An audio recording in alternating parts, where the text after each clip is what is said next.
In this video, we will critique the progress of Malinche the musical, which is set to premiere in March 2025 in Mexico City. This production was created by Nacho Cano, a former member of the Spanish musical group Mecano.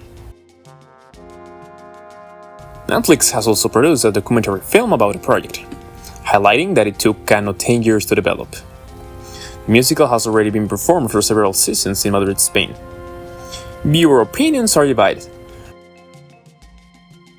with reviews on platforms like TripAdvisor ranging from highly positive to extremely negative. Similarly, Spanish media criticism has been polarized, and controversies have not been lacking. Last year, there were allegations of labor abuses and the use of undocumented immigrants in the production. Additionally, Cano had initially planned to construct a replica of the Mexico Templo Mayor, with the stage set inside it. This plan was ultimately scrapped, as local residents opposed the construction. Moreover, there were scandals involving claims that local authorities were favoring Cano by guaranteeing him land for this purpose. Beyond these controversies, we will see and analyze whether the musical is worth considering. Given the narrative support of our history, although the full show can only be seen in Spain, there is enough material available for analysis. As a musical, it has its unique characteristics. Musicals aren't to everyone's taste. Not just Malinche, but even other renowned productions like Cats or Wicked. Added to the challenge of appealing to musical theater fans is the complexity of addressing historical issues.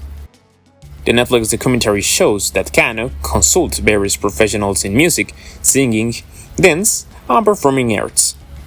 Regarding the historical aspects, it is claimed that he sought input from historians and archaeologists, with the documentary presenting diverse historical perspectives about the conquest or invasion of Mexico. These range from positive interpretations, emphasizing the mestizaje and cultural richness that emerged, to negative views on the European imposition over indigenous groups. The storyline unfolds predictably, covering Hernán Cortés' early life, his studies in Salamanca, his arrival in the Americas, and his encounter with Malinche.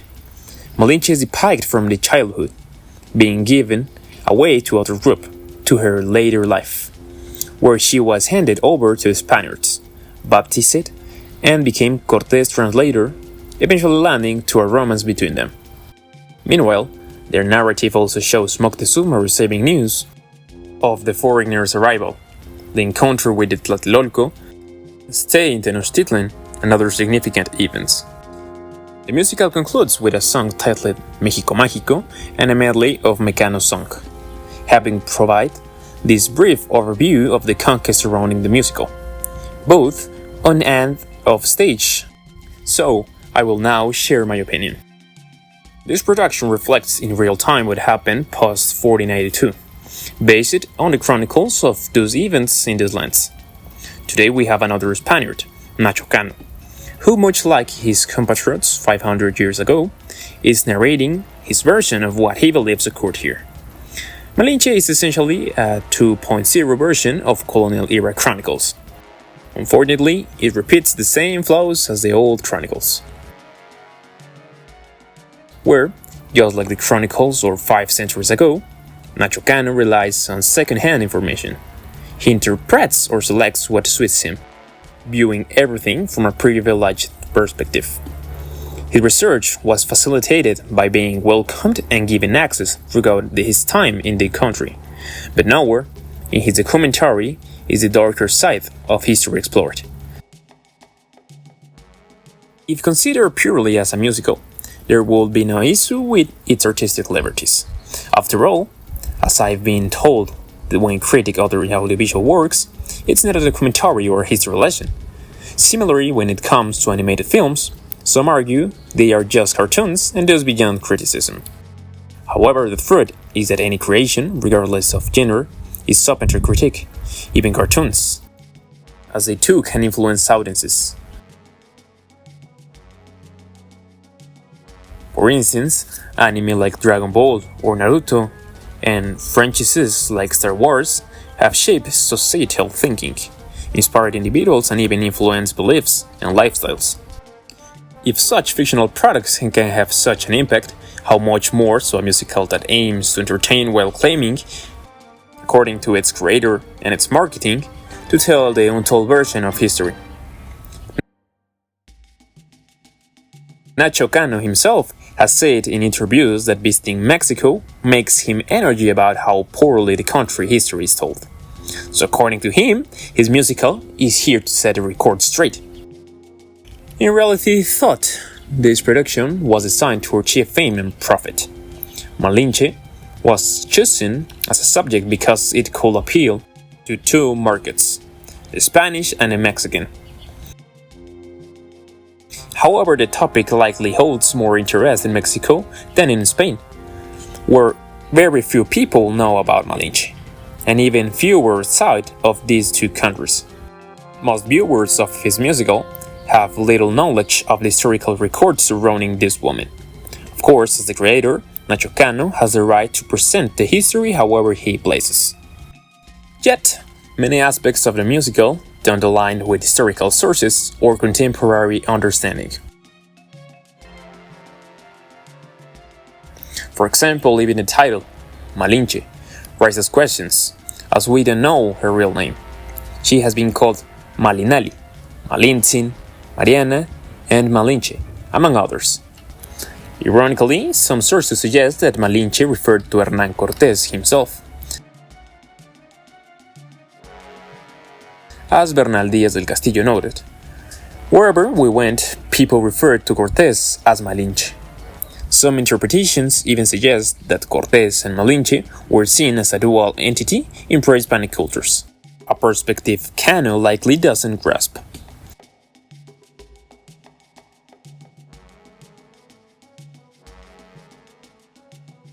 Similarly, technical aspects of the production divide from historical reality.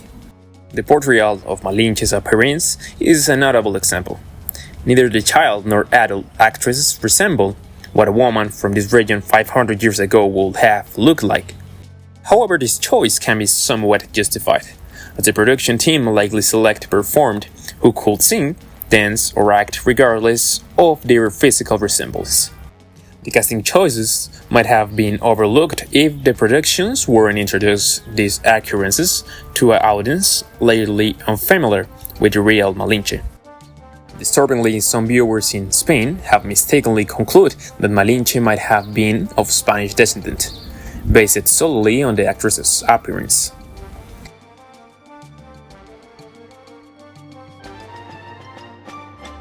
This demonstrates how such portrayals can influence perceptions.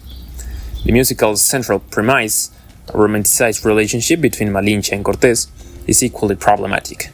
Similar to Disney Pocahontas, it portrays their bond as a love story that changed the world. However, there is no historical basis from this. Cortés had multiple relationships and fathered 11 children with various women, including Malinche. Far from being a love story, this was a context of war, where women, especially indigenous women, were often treated as commodities. Malinche, for instance, was initially given to Alonso Hernández de Portocarrero before her linguistic abilities caught Cortés' attention. The musical also incoherently claims that Malinche and Cortés were the first mestizo couple, with their son being the first recognized mestizo.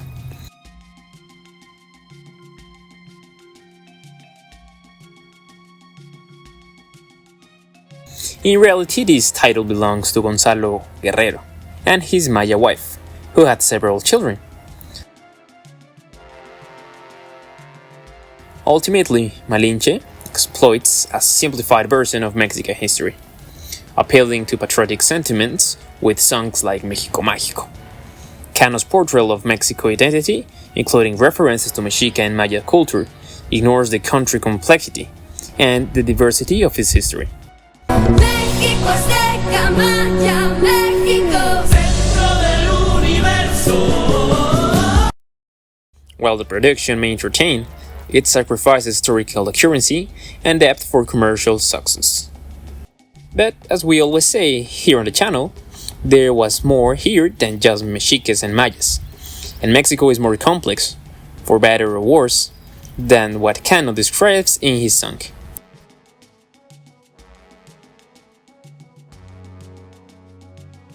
Also exploiting the Virgin of Guadalupe, referencing in the documentary the belief in the miraculous apparition at Tepeyac.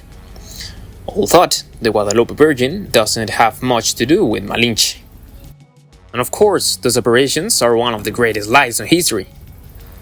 But well, with this, he seeks to use the Guadalupe devotion that still exists in Mexico to draw people to his work. Closely tied to the Guadalupe Virgin, obviously, is Christianity. Since Cano is Catholic, he has to speak positively about it, as seen in another song from the musical called The Baptism of Malinche, where they sing about her being baptized in the love of Christians.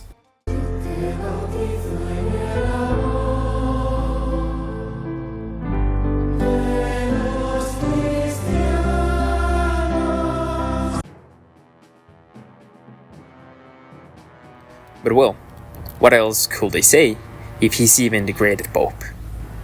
And well, I believe that everyone has the right to freely believe in what they want, but contrary to what the song suggests, Christianity was imposed by force or for political convenience, destroying other beliefs. If you didn't convert, they convert you, instilling ideas of sin, the devil, and eternal damnation. Even on this point, what will Nacho Cano think if today someone came and imposed their beliefs on him? I think then he couldn't speak so much about freedom and love. On this topic, Nacho Cano even claims that Malinche was an evangelizer, the woman with the greatest impact on the construction of America. She's a symbol of encounter, not only for giving birth to the person considered the first recognized mestizo. Let's not forget that she was one of the great precursors of Christianity. For her, being baptized became a sign of freedom. But these are just his subjective interpretations of a topic in which he is not an expert. What I define hypocritical, however, is that on the one hand, says he loves Mexico, but in Malinche, he uses things that aren't even from here. Other elements are altered for sales or are overly simplified.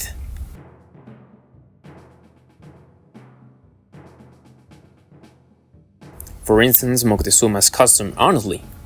Mexicayotl dances or concheros make the Saint Tlatoani's outfit look poor. The cover image of the production is a common outfit worn by any dancer in the Zócalo, despite the fact Malinche will never have worn a featherhead headdress. Those were reserved for warriors and rulers. But of course, feathered costumes sell aboard. Another ridiculous thing is that to create musical sounds that might relate to the pre-Hispanic past and include them in the production, he didn't approach any Mexican musicians familiar with these kinds of instruments, even thought there are plenty in the country. Instead, he hired a Peruvian musician. And while cultures across the continent share commonalities, it's unacceptable to claim this is a musical about Mexica culture while using Inca instruments. In his official website, he also sells supposedly Aztec products, like the so-called Malinche Aztec earrings, which are actually artisanal pieces inspired by the Huichol culture. This constitutes cultural appropriation without giving credit to the Huicholes. Finally, many of the choreographies are clearly copies of other works. For example, there's a scene with Cortés horses, where they line up in front of the audience and mimic the dancers' movements at the front. But I've seen this before, and done better years ago, I saw Lord of the Dance, where they used the same formation, but it was for better execute and more thrilling than in Malinche. I've also listened to all the songs from the musical, and none of them move me emotionally. Let It Go from Frozen, or Who's Your Favorite Hairless Hero from Puss in Boots move me more. For all these reasons, we can conclude that this show is not for us. This production is a reinterpretation of historical sources, made by Nacho Cano. To appeal to a larger Mexican audience, he involved Mexican artists like El Tri, Banda Recodo, and other singers and actors who perform his shows. But the production has a spectacle or a medium for spreading the history of the historical Malinche. Does not convince us. For this reason, we will not pay to see this production. With Malinche, we feel like he's trying to sell us mirrors again, but in Spain and now here in Mexico. Truth be told, this is where the musical might make the most money, precisely because of the curiosity or interest in seeing something that speaks to Mexicans about such a controversial figure as Malinche. But in the end, the most valuable opinions is yours. What do you think about this musical? What do you think about Malinche, the musical?